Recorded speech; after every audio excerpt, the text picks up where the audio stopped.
Hi, I'm Megan, and I have been overweight my entire life. That kind of sounds like I'm introducing myself at an AA meeting, doesn't it? Well, I'm not an alcoholic, but I have been addicted to sugar for as long as I can remember. And because of that, I've got a lot of work to do to reach my weight loss goal of losing 75 pounds. In this video, I wanted to share with you my two-step strategy to meet that goal by telling you my philosophy on food and my workout regimen. And I hope it will encourage you as you are working to achieve your health and weight loss goals. So, what is my food philosophy? I don't know about you, but the world is very confusing when it comes to diets and what to eat to lose weight. And the truth is, I have done pretty much everything out there.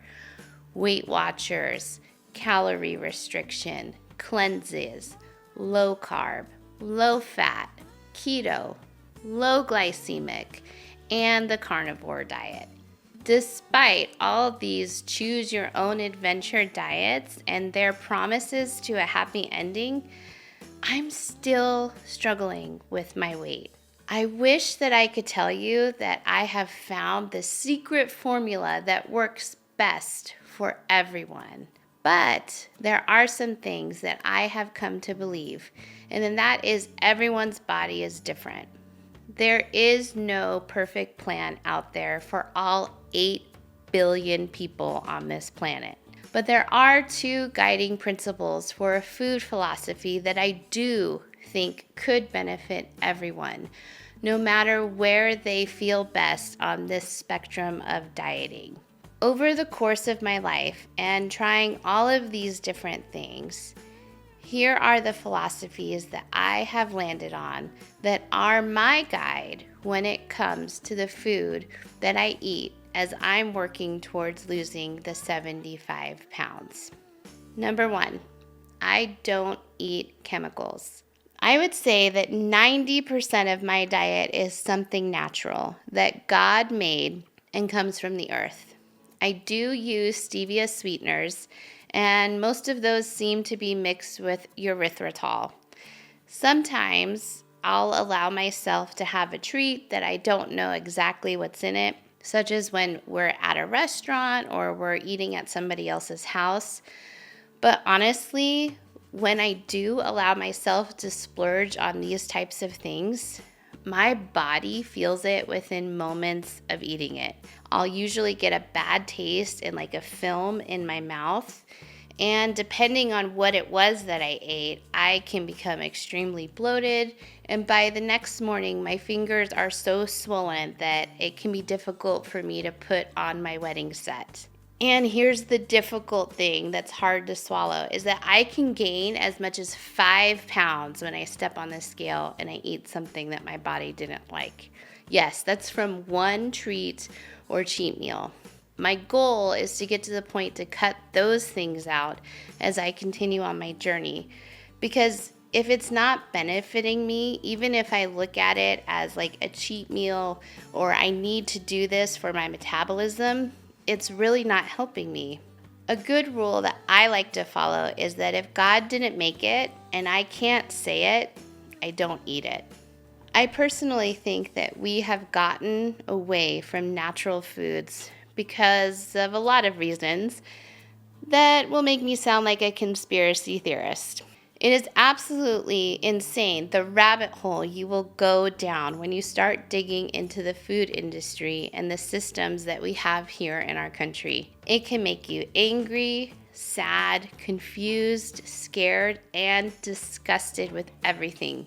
I don't know about you, but it makes me want to find land in a remote place and live off of that land. Or at least that's how I feel when I think about it. I don't know if I'm willing to put in that type of work yet. But I am teaching myself to garden in the harsh southwestern desert. I do have a goal to own my own chicken coop. I am hoping to start teaching myself how to make my own sourdough bread for my family instead of buying bread. We try to buy grass-fed and grass-finished meats when we can. And I'm in the process of just weekly making homemade treats and snacks for my kids instead of buying granola bars or desserts for them. And I may or may not have even started looking in how to mill my own flour. Don't tell anyone. I am a little frustrated that raw milk is apparently illegal in my state, whatever that's about. If none of this sounds crazy to you, I could tell you that you and I would be great friends. When it comes to my food philosophy, I want to eat like I live on a countryside farm in the 1700s that is far from any town or city. No chemicals, no man-made synthetic products, just real God-given quality foods that I can pronounce all of the ingredients, knowing exactly where they came from. Number 2, I stay away from sugar and grains. The reality is since I have had cancer already, I choose to be very careful with sugar. There isn't a cure for cancer on the pharmaceutical side, but research has shown that diet, specifically sugar, is what feeds cancer. So my personal choice is I don't eat sugar. And that means that I don't eat things that turn into sugar in my body. A piece of bread may be wheat, you hope, when you eat it, but it is converted into sugar when it goes into your body. This is the same thing with fruits, all grains, and vegetables. I am purposely choosing to have my fuel source in my diet be primarily fat instead of carbohydrates. I am hopeful that as I lose the weight and my body heals, that I may be able to incorporate certain types of grains or carbohydrates into my diet down the road. But I honestly think that that is going to be a long time away. And if and when it happens, it will still be pretty limited in what I'm able to eat when it comes to carbs. I know, sad face.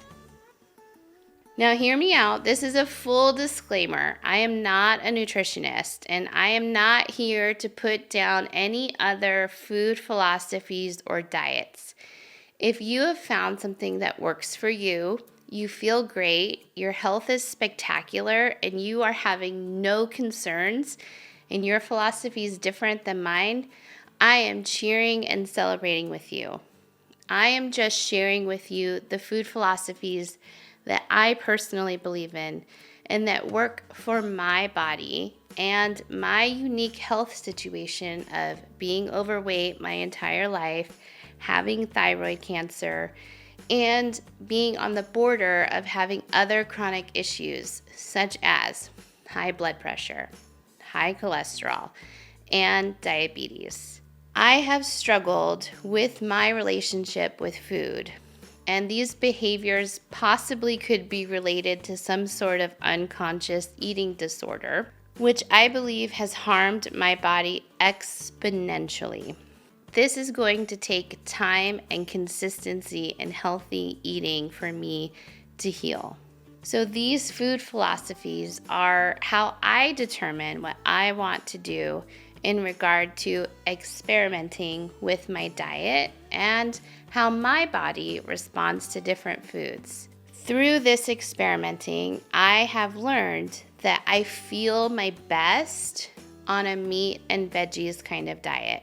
My go-to breakfast is bacon and eggs, and my lunch and dinner is a meal of steak or another type of meat and a salad with olive oil. Now, let's talk a little bit about workouts. I was exceptionally ambitious at the start of this year, thinking that I would be able to accomplish the 75 hard, which is completing 2 45-minute workouts every day for 75 days. My husband and I had made some significant changes in our lives, and I had much more time and a much more open schedule, so I was very excited. Needless to say, 2 weeks in, I got sick, and I have not been able to meet the 2 45-minute workouts every day since then. However, I have been working out the most I ever have, averaging about 10 to 11 workouts per week, which is a gigantic improvement in my movement for my body. Our bodies were made to move, not to be sedentary behind a computer. I do not think one can lose a significant amount of weight without moving the body and challenging it to do new things. I know that I feel so much better, have more restful sleep, and my day honestly goes by so much smoother when I get my workouts in the morning. Yet in a moment of full transparency, I still struggle. There are mornings that I wake up and I do not want to get out of bed, even though I know I'm going to feel better and my day is going to go much smoother and be more productive. I am working on trying to find the balance of pushing myself in consistency, which is something that I've always struggled with, and also having grace with myself. My body has been through so much in my life. Emotional and verbal abuse, experiencing multiple traumatic events, physically and emotionally. I had 4 babies in a 7-year period. I have a history of pushing myself to the point of complete exhaustion, trying to balance my career and being a wife and now a homeschool mom. I had cancer during the midst of COVID, and that was during the midst of all the turmoil and the chaos that all of us experienced in our personal lives and in the macro of what was happening in the world from 2020 to 2023. My medication has been changed at least 10 times since having cancer. And when they change it, it throws my body into a chaotic state, and it takes me several weeks to adjust to it. And sometimes I just feel mentally exhausted. Like I feel that my body isn't tired, but like my mind and my emotional state is exhausted. And I can be extremely harsh on myself, believing that I'm never doing enough and that I am not going to be able to finish anything. And so I'm working on changing those thoughts while also challenging myself to reach my goals by being consistent. It is a very fine line that I am still learning to walk. I have learned that my favorite workouts are spin classes and weightlifting. I hate running, so I don't do it. I'm still in the process of falling in love with weight training, learning to rethink my beliefs about weights and women and the strength that I have. Underneath all this chub, I have a lot of muscle and it is strong. And I know that might seem like I'm gloating, but I'm really working on learning to accept this reality and embrace it rather than run away from it, as I have been doing my entire life. So this is the weightlifting program that I have been doing for a little over a year, and it's really great for women. I consistently get 2 weight training sessions in a week, about 5 to 7 spin classes a week, and I am taking walks either on the treadmill while my kids are doing their sports at the YMCA or around my neighborhood in the evening.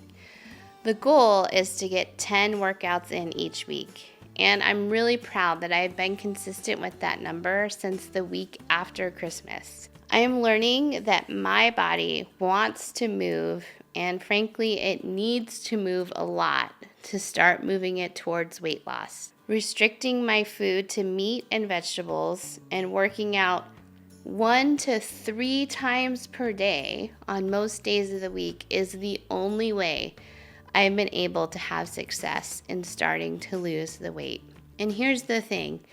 Instead of being upset about that, I am choosing to reframe my thinking. I'm choosing to be thankful that I'm figuring out how my body works and how it feels its best. All right, friends, that is it for today. Thanks for joining me on this journey.